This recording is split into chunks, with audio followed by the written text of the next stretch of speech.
G'day sports fans, and good morning or good afternoon or good midday to wherever you are. Phantom Air 100 is here for a brand new episode in the Casual Review Show. This game came out a little while ago, but today we're going to be talking about the PlayStation 4 exclusive Horizon Zero Dawn. I recently finished playing this game, and I gotta tell you, I enjoyed the heck out of it. It's absolutely fantastic. Horizon Zero Dawn, for those of you who have not heard of it, is a huge open world game featuring a nice, lovely, tantalizing map of this size with lots of things to do.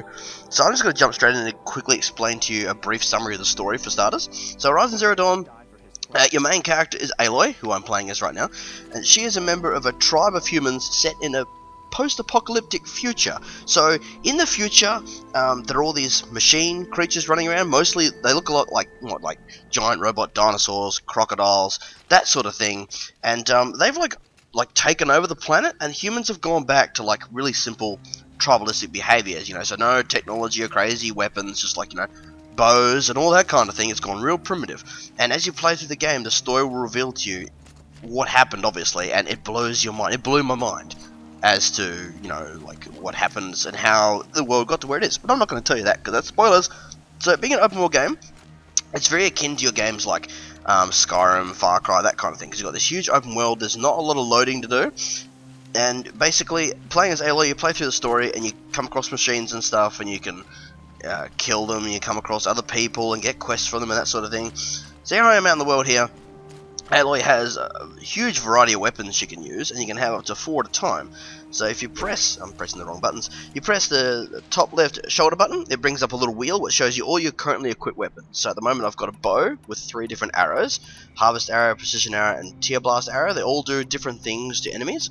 I've got a wire, which is like a trap on the ground. I'll show that in a second. You've got a slingshot, which uses different elemental types of bombs, and then this little rope caster is a fun little weapon. It shoots a rope out, and if you come across flying enemies, like there are flying bird machines, you can shoot them with this. It'll tag them down to the ground temporarily so they can't move, so it makes it easier for you to hit them. Because you also have a big spear as your melee weapon, which is your top right shoulder button. You just swing it like this for light attacks, and I've currently forgotten. Oh yeah, and right trigger is heavy attacks. And then to aim your weapons, like for example your bow, which I'll quickly go into now. So you go precision arrow, you aim it with your left trigger, hold down your right trigger to power up the shot, and of course let it loose. So at the top left hand corner you've got a blue bar, which is Aloy's health, and the health number there.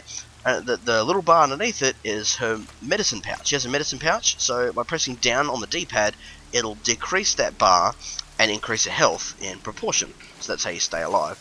You've got tool brush around here. If you press square you can crouch and you can stay hidden. While you're in brush like this, you're hidden from enemies, because if a creature sees you, and they're really smart, like if the AI is really smart, if a creature sees you, they'll come and look for you, or they'll attack you. They're increasingly hostile. So I'm just going to mark this on the map here, a strider site. Striders are like these horse-like creatures, you can ride them. And as you progress through the game, you'll come across these huge areas called dungeons. And, well, they're akin to dungeons. And what happens is when you go through them, there's a huge maze and heaps of stuff you've got to do. And once you beat the boss at the end, it will upgrade your spear to be able to override creatures, which means that certain creatures, you'll be able to override them. You see me, I'm just going to hide. When you override them, it means that they become friendly to you. So ones like this Strider, if I override one, I can ride him. So if I just be really careful, really quiet so he doesn't see me, sneak up behind him, creeping, careful, careful, careful, hold override. It takes a few seconds. The bigger the creature, the longer it takes. And then just like that, he is now friendly to me. He's got a blue light on his face, he's friendly. I can press triangle, and I can get on him. This one's hostile and not very happy, so I'm just going to dip out real quick. Would be really nice, but he's not going to let me do that. He has knocked down my friend, so I'm going to have to fight him now. I'm sorry. Whenever you kill a creature, you can actually hold down triangle, and you can loot them, and you can collect things like metal shards. Metal shards is a currency in this game, so their money for the tribes is pieces of metal, because they find like our ancient technology as very valuable and very intriguing. So you can collect this stuff, collect wire, blaze, all these things are all materials used because there's crafting in this game as well. So we're just going to quickly mark something on the map. I'm going to mark Snapmore site and head towards those boys. Snapmores are giant crocodiles. They're very intimidating, but if you figure out their weak points and stuff, you can take them down reasonably easy, as long as you stay out of the water and be really smart. I'm currently riding my mount very badly. Some wreckage here. So they're in here somewhere. This is somewhere here as a snap maw. Now, you can also find things like, see this here, gather ridgewood. So you can also find stuff. Wait, what am I doing? Sorry, team. The game can be sometimes tricky when it comes to targeting things. So I can gather this ridgewood here, and you can also find like herbs to heal yourself and that sort of thing. And you can find them all as little pickups here, and you can pick them up. So I've got full of rocks. You can use rocks as distractions. What I'll quickly show you is you go into your main map. You've got your skills. As Aloy levels up, you can put points into skills, increasing like how fast she can dodge, increase her balancing times. You know, you can slow down time when you're aiming. All these upgrades makes Aloy a really powerful hunter. You go in inventory, it tells you all the stuff you've got for your weapons, your outfits. You can also modify stuff. I'll talk about that a little bit later. You can modify weapons and increase certain stats and stuff on them. See a list of all your modifications you have. There is a limit how many you can have. I think you can increase their capacity as you go. These are all your resources that you collect. So hearts of the machines and skins. You can find like turkeys and rabbits and foxes and kill them and get their skins and bones and that.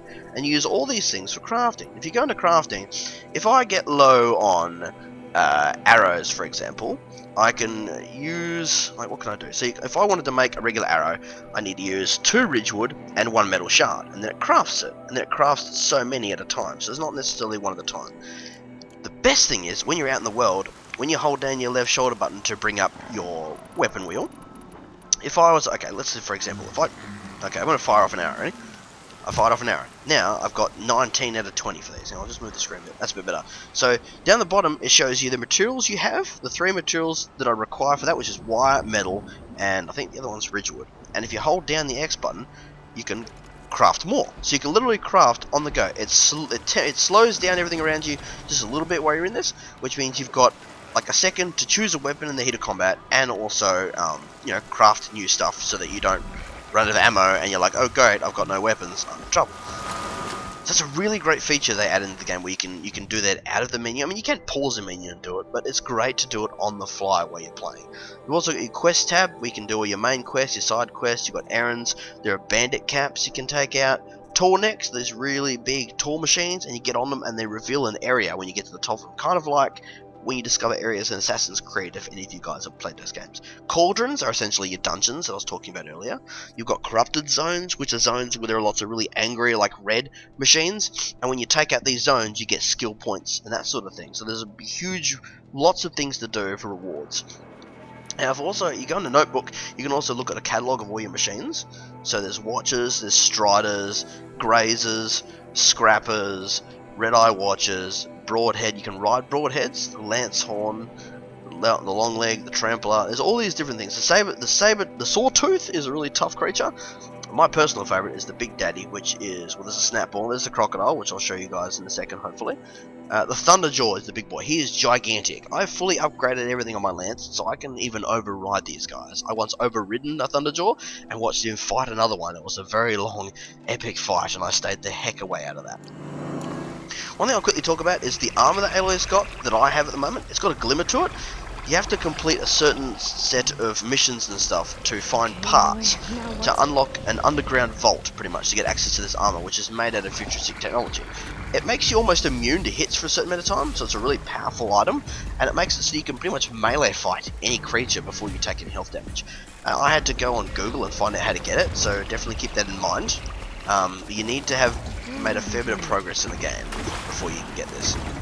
Now, because all your items can do different elemental types, you can also, if I can remember how to do it, that's right, if you click in your right analog stick, it brings up this, which is a little device she said has on her face, and it'll highlight enemies' weaknesses. The bits that glow yellow are weaknesses, and they're also components that when you shoot them, you can break them off and actually collect them for upgrades and stuff. And it'll often tell you what they're weak to as well. So if I just quickly, I've got myself a bit of a point here because he's not very happy at all.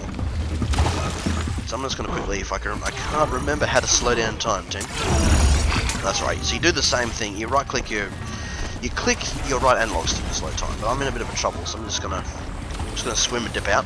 I can't take damage for a while with this armor I've got, otherwise he would probably nearly kill me already. Snap maws are really tough and not to be messed with, like at all. So what I'm going to do is I'm going to quickly scan him up, shows weaknesses. So it says here, so like it shows his body is weak to fire, and he's strong against ice attacks, so that's what to use and not to use against him. Just aim this arrow real carefully, mate. Okay, he's not happy. So basically, when you kill a bad boy like this, he'll drop components and stuff for you, so you can upgrade things, craft things, that sort of thing. Now, there are a lot of creatures and they're really aggro, so I'm just going to get myself out of this problem. Ow. Okay, that hurts. Yeah, it's been, I will admit that it has been a little while since I finished this game, so I'm a little rusty. But that's not the point. I'm just here to talk about what's awesome about this game. So I'm just going to quickly summon my mount with a quick whistle. That's an upgrade you can get later in the game where you can just summon a mount to you without having to override one. So for the coup de grace, while we go for a little ride, I continue to talk about whatever comes to mind. I'm going to take you to a Thunderjaw so you can see the biggest bad boy in the game. There he is. See this bad boy? Look how big he is. Look at him. Look at how beautiful and majestic and gigantic he is. Oh, he doesn't look that big, you say? Oh, okay. Alright, I'll take a risk then. He doesn't look that big, you say? No. So, I'm going to make sure he doesn't see me because I don't want to die. Because he can eventually hurt me. He does a lot of damage. But you don't think he's that big? Oh, I'm sorry. Did you mishear me? Oh, but Phantom, he doesn't look that large and far away. Oh, is it starting to come into perspective now? Just how big? Yeah. He's the biggest creature in the game. I can override him now if I want to. I could try. I'll give it a go. Okay, but he's totally going to go aggro on me if he sees me. Like, I swear to God. You have to be really careful. The faster you move, the more noisy you are. So you've got to use... Well, let's just put it this way. Like I said before, the AI in this game are incredibly smart. They will hear you. They will see you if you are visible even a little bit.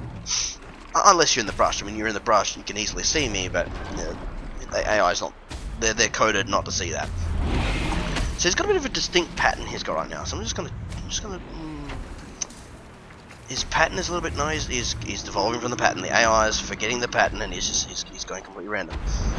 I would love to override this for you guys, and I will try, but I have a feeling he's gonna see me, and I'm just gonna botch it up. But as you can see, as like I've been saying, there is a lot to go through this game. There's data points you can find, which are like audio recordings from the past, just even then the future from now. Like the world gets really advanced before it goes to heck, I could say. But I'm not going to say any more than that because that would be a major spoiler. I'll quickly talk about modifications for weapons. So, for example, what's a good way to put it? So if I go into, I think it's crafting. I think it's modify weapons. Okay, so for example, I've got the sharp shot bow equipped right now, right? So he has got a plus 42% damage coil, so he does more damage. Then he's got a handling coil to increase the handling, which means it helps with the recoil and how quickly he can aim and stuff. And the tear coil, and a tear is like a it's like an attribute, because what it does is if you shoot an enemy with an arrow that's a tear arrow or does tear damage, it increases the chance of it like knocking off a component from the creature that you're shooting, so that not only can you knock off components to weaken creatures, it'll take away their abilities and you can pick it up. So for example, this big bad boy, he's got like so many big weapons on him. So if I highlight him, like see all the yellow stuff, if I was to shoot off like those two yellow cannons, if I was to shoot them and knock them off, not only could I pick up resources from them, he can't use that weapon against me anymore, making him easier to deal with. So you always, if you're coming across a big fight, target all the yellow areas and go for it. Pretty much. Take them all out. The creature will be a lot weaker. He'll take more damage from you. He won't have weapons against you. And you better take him down and get a heap of resources. Trust me, you get a lot of resources taken down with these guys. So it's pretty much just going to clear up my casual review for this game. I absolutely love this game. It's a lot of fun. If you have a PS4, it's definitely worth the purchase. It's worth every penny. It's even cheaper at the moment, I think now. I think it's gone on sale at your local EB Games if you're Australian, like I am. But it is a great game. I really hope that maybe they do a sequel to the series. It kind of ends in a pretty definitive way, but I'd love to see more from the company that made this, because it's absolutely incredible game. It's a great new IP, and I've been hyped for it ever since I first saw trailers and stuff for it. So thanks for watching, guys, and I really hope you enjoyed this review, and I hope that you enjoyed this game when you try it out. I'm pretty sure there's lots of things I didn't cover, but I mean, I did what I can, okay? So, again, thanks for watching, and I'm going to see if I can quickly take control of this big bad boy for you, and then I'm going to sign out, okay?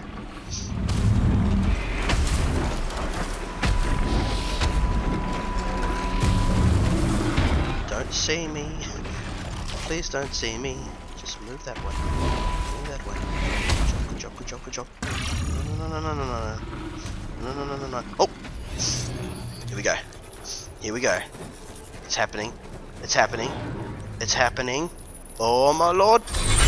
There we go. Here, friendly. Here, friendly Thunderjaw. Here, my friend now. Hey, Thunderjaw. And now he's attacking the other machines that are my enemies. So, if you have a lot of enemies around that you don't want to take care of yourself, just let the big bad boy do it. Like, he completely smacked down that guy. Do you think maybe... Let's go collect the resources off him. See if he's got anything handy. Yeah, some wires and metal shards. Can always use those.